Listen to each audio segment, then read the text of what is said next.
어제 뭐 보셨어요? TVN 수목 드라마 키릴, 무릇 기대가 있어야 실망도 있는 법이죠. 둘째 주가 지난 현재 아주 대실망입니다. 이혜영, 김성령, 김하늘 씨가 나오는 그 예고 영상이 워낙 기대를 하게 만들었어요. 그런데 이 뚜껑이 열리고 보니까 이렇게 서로 개성이 다른 이 세 연기자를 데려다가 어떻게 이렇게밖에 못 만들죠? 이혜영 씨가 2018년작 마더와 무법 변호사 이후에 오랜만에 드라마 출연이어서 기대를 많이 했는데요. 키릴, 이 드라마 전개가 워낙 중구난방이어서 그런지 이혜영 씨가 혼자 동동 떠요. 게다가 김성령 씨는 그 웨이브 오리지널 이렇게 된 이상 청와대로 간다 해서 인생 캐릭터를 만났었는데 아니 차기작이 왜 이 모양인지. 한마디로 정리하면 아침 드라마에다가 조금 센 막장 코드를 추가한 모양새입니다. 성적인 부분이 수혜가 세요. 첫 화부터 주인공이 성공을 위해서 회사 대표에게 모험을 던지는 그런 장면이 나왔거든요. 파격 설정으로 이목을 끌어보려는 화제성을 노린 시도이지 싶은데요. 사실 아침 드라마들은 주로 지상파에서 방송되는 만큼 주인공들이 필요 이상으로 정숙합니다. 이혼을 했어도 하늘에서 뚝 떨어진 것 같은 멋진 남자와 사랑을 하게 돼도 그 남자하고 일체 자는 일이 없어요. 좀 비현실적이죠. 그리고 자신의 그 성장보다는 부모님이라든지 자식을 위해서 희생하는 캐릭터들이 대부분입니다. 킬힐은 TVN이어서 다르네 했습니다. 그런데 4화에서 보니까 주인공하고 사장이 잔 게 아니었어요. 1화의 호텔방 장면이 낚시였더라고요.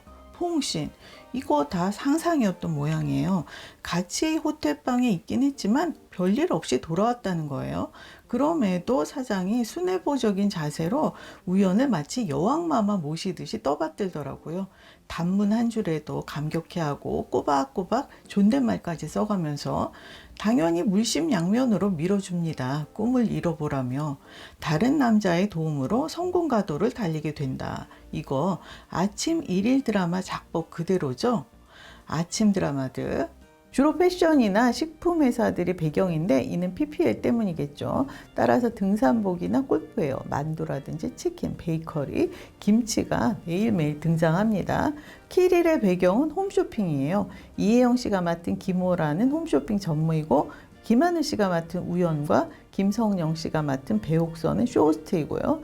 이 초를 다투는 전쟁터 홈쇼핑 내에서 벌어지는 사건, 사고, 직업인으로서의 애환이며 고충이 얼마나 많겠어요. 그러나 키릴에서 지금까지 보여준 건 등장하는 여성들의 치열한 기싸움 뿐이었습니다. 쇼 호스트 자체를 폄하하려는 것이 목적인지 어쨌든 홈쇼핑에 대한 취재, 연구가 부족하지 않나 싶습니다. 최근 방송 중인 JTBC 기상청 사람들의 경우 직원들이 저렇게 밤낮으로 고생들을 하는데 우리가 날씨를 못 맞춘다고 그렇게들 욕을 했구나라는 반성을 하게 되죠. 또 기상청 직원 한 사람의 실수로 엄청난 피해가 발생할 수도 있는 거구나. 이런 식으로 기상청 사람들에 대해서 이해하게 만들고 한번 생각해 보게 만들잖아요. 그와 달리 키릴은 이해도 되지도 않고 공감도 가지 않고 앞으로 어떤 방향으로 전개될지 그조차 궁금하지 않습니다. 김하늘 씨가 맡은 그 우연이라는 쇼 호스트가 방송 중에 헛것을 보고 혼비백산하는 통에 그 장면이 고스란히 전파를 타는 게 사고가 벌어져요. 그런데 이게 실제 홈쇼핑 방송이라면 있을 수 없는 일이라고 합니다. 지난주 KBS 무엇이든 물어보세요 생방송 중에 한 패널이 실신을 했고 그 모습이 그대로 방송됐는데요. 그건 급작스러운 사고였고요. 이 드라마에서는 부조에 있는 PD가 충분히 이상을 감지하고 있었거든요. 우연의 멘탈이 흔들리고 있다는 걸 이미 눈치채고 있었죠. 각 홈쇼핑마다 위기 상황에서의 가이드라인이 존재하고 따라서 그 입사 6년차 PD에게 맡겨놓고 뒤에서 팔짱만 끼고 구경을 할 리는 없다는 겁니다. 그 업계분의 얘기로는 절대 있을 리 없는 그런 장면이라고 해요. 심지어 이 드라마는 좀 사람에 대한 이해도 부족합니다. 방송사고를 내고 집으로 돌아와서 우연히 그 식음 전폐를 하고 누워 있어요. 그런 엄마가 걱정스러운 어린 딸이 엄마를 주려고 이 죽을 전자레인지에 데우다가 이거 뜨거워서 이제 놓치는 바람에 깨트리고 맙니다. 그 소리를 듣고 우연히 달려 나오는데요. 이 부분에서 디테일이 떨어져요. 실제라면 보통은 엄마가 어떻게 했겠어요? 아이를 안아 올려서 안전한 곳으로 옮겨두고 그리고 손을 대었을 수 있으니까 흐르는 그 찬물에 또는 그 얼음으로 식히려고 했겠죠, 열기를. 그런데 우연은 대뜸 바닥부터 닦습니다. 바닥이 무에 그리 대수라고. 아이 발에 상처가 났어요. 피가 납니다. 이거 별일 아니라며 괜찮다며 안심시켜야 오를 엄마가 버럭버럭 고함을 지르더라고요. 정신 상태가 불안해서 사리 판단을 제대로 못하는 상황이라서 그렇다? 뭐 그거야 그렇다 치고요. 어린아이가 죽을 데우고 싶다. 그럼 어떻게 할까요? 이건 이제 레토르트 식품이잖아요. 그럼 이 봉지에 쓰인 설명을 보겠죠. 어린아이들은 어른보다 이 장난감을 가지고 놀기 때문에 설명서를 보는 것에 익숙합니다. 봉지에 쓰인 설명을 보면 봉지 가운데 부분을 잘라서 세워놓고 데우라고 되어 있어요. 그런데 아이가 굳이 사기 그릇에 죽을 담은 후에 데우는 것으로 나온 거예요. 딸이 그 엄마가 사라질까봐 두렵다면서 울음을 터뜨리고 그리고 그걸 보면서 이제 우연히 그 정신을 차리는 그런 설정인데 그런 설정을 위해서 이 죽그릇을 깨트리는 장면을 넣은 거예요. 뭔가 깨지는 장면이 더 시각적으로 자극적이잖아요. 하지만 김하늘 씨와 아역 배우 사이에 어째 애틋하지도 않고 이 모녀 사이로 느껴지지도 않았습니다. 지훈이 역할의 정서연 양은 연기를 곧잘 하던데 캐릭터 설정이 잘못된 건지 우연과 엮이는 다른 인물들도 다 어색합니다. 우연의 남편과 시어머니, 이건 뭐 딱 일일 드라마예요. 남편은 대기업을 다니다가 친형의 제안으로 퇴사, 같이 사업했다가 다 말아먹고 현재 눈칫밥 먹는 처지입니다.